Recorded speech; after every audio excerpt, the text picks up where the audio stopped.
Next, I want to explain a second type of object called a data frame. Now, a data frame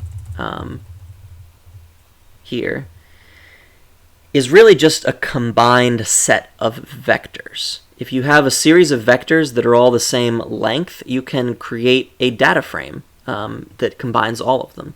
So let's just make a data frame. I'm just going to call it df. You can call it whatever you want, of course.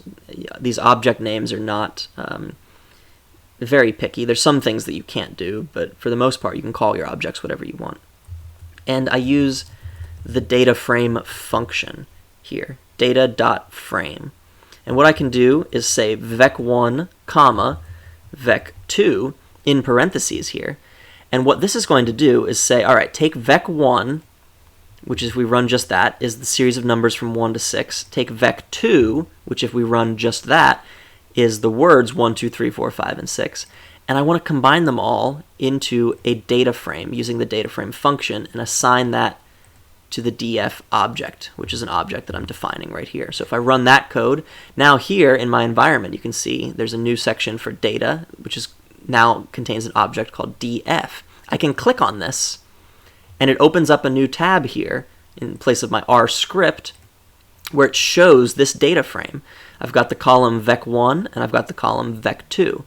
So this is a data frame with 2 columns, 6 rows, with the numbers and the words in the 2 columns. Now that we've got this, we can learn how to pull out specific values from within this data frame. Now, similar to what we did before with the indexing, we can use brackets to index within a data frame. Now, we can't just say df brackets 3, because this is now a two-dimensional object that's far more complicated than that. If you try to just do df3, you'll get an error message down here. The way that you index within data frames is you need to specify the rows and then put a comma and then specify the columns. And so let's say I want to pull out the 3rd row from the first column. I would do df open brackets 3 comma 1, and if I run that, it pulls out the number 3, which, as we will recall, and if we can inspect the df object, you can see that the first row and the third row of the first column is the number 3. If I pull out the 3rd row of the second column, it's the word 3. So this is how you index a data frame. You need to put a comma there, and remember that it's rows, comma, columns. I don't know if anybody's aware of the old soft drink RC Cola, but that's how I was taught to remember the order of this. RC, rows, columns. A little mnemonic device if you know what RC Cola is, that brand.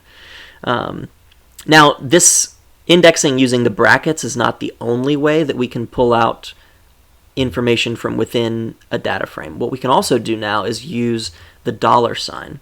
So if I type df here for our data frame object that we've created, and if I type a $sign, I can pull out specific columns from within this. This $sign allows you to select columns within a data frame. And RStudio is really helpful. It prompts you with the names of these columns. So I can say df $sign vec1, and if I run that, it's just that first column, that first vector that we put in. df $sign vec2, and run that, and we pull out the second column.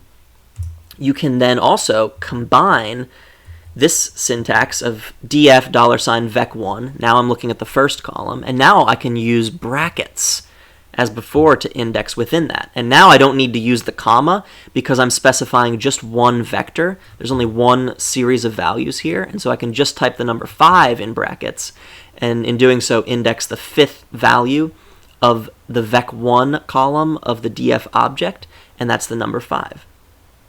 So this is kind of the basic way that you can work with your data frames, manipulate them, and pull out values.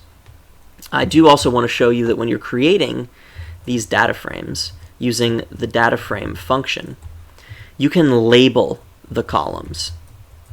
So here, if I put in quotes vector1 equals the vec1 object, and then also in quotes vector2 equals the vec2 object.